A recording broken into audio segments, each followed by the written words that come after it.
Hello friends, मैं कविते मोर चेनेलर अन्य एटा भिडिओলৈ आपनालोक सकलोके स्वागतम जनाइছো। আজি মই आपनालोকৰ মাজলৈ লৈ আহিছো এটা কচুৰ লতি ৰেচিপি ভিডিও।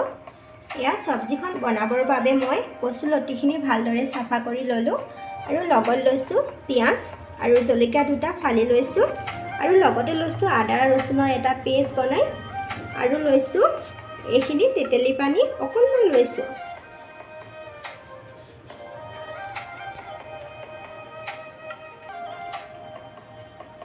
এতিয়া মই গেছটো জ্বলাই লৈ এয়া পানী বহাই দিছো। এটা পানীখিনিত মই কচু লতিখিনি এয়া ঢালি দিছো।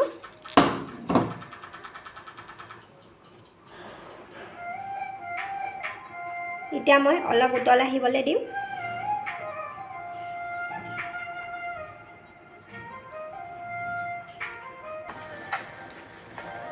এয়া মোৰ কচু লতিখিনি ধুনীয়াকৈ উতল আহিলে এতিয়া মই এইখিনি নমাই দিম।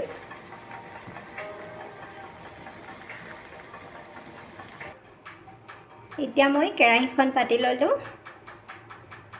কেৰাহীখন গৰম হ'ব দিছো। এয়া ইয়াত তেল দি ললো।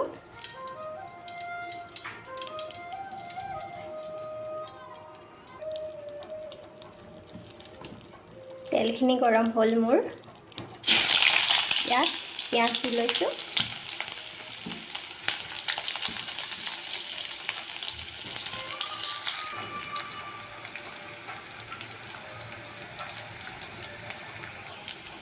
পিয়াজখিনি মই ৰঙা নোহোৱালৈকে ভাজি থাকিম।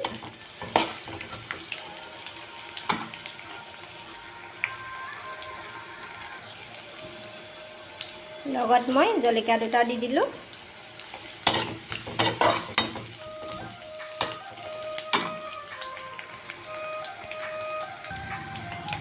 এতিয়া মই ইয়াত দিম আদা নহৰু পেষ্টটো।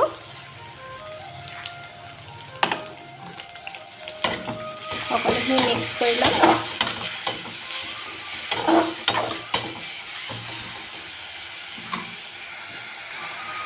আদা নহৰুখিনি কেঁচা গোন্ধটো নোযোৱালৈকে মই ভাজি লম।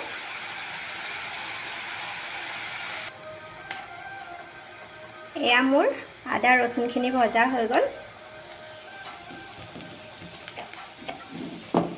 এতিয়া ইয়াত দিম হালধি পাউডাৰ। অকণমান দিছোঁ হালধি।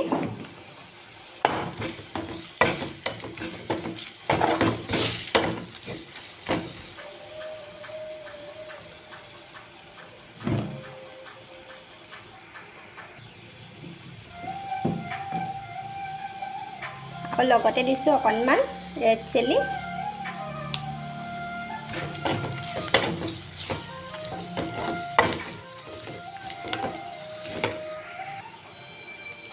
সকলোখিনি মই মিক্স কৰি ললো।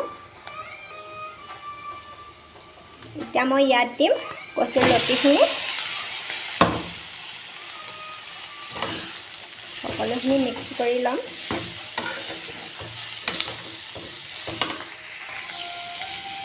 ইয়াত দিম এতিয়া মই নিমখ আপোনালোকৰ প্ৰয়োজন অনুসৰি দিব।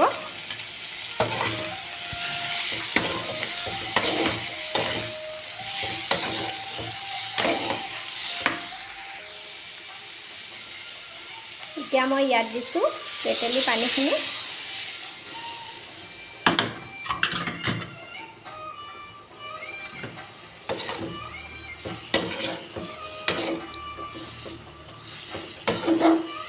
তেতেলী পানীখিনি দি মিক্স কৰি ললোঁ।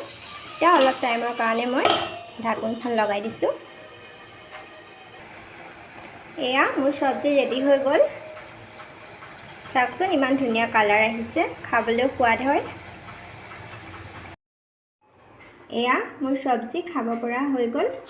আজি যদি আপোনালোকে মোৰ ভিডিঅ'টো চাই ভাল পালে লাইক কৰিব, কমেণ্ট কৰিব আৰু মোৰ ইউটিউব চেনেলটো ছাবস্ক্ৰাইব কৰি দিব। আজিলৈ আহিছোঁ, আকৌ পুনৰ নতুন এটা ভিডিঅ'ত আপোনালোকৰ লগত লগ পাম।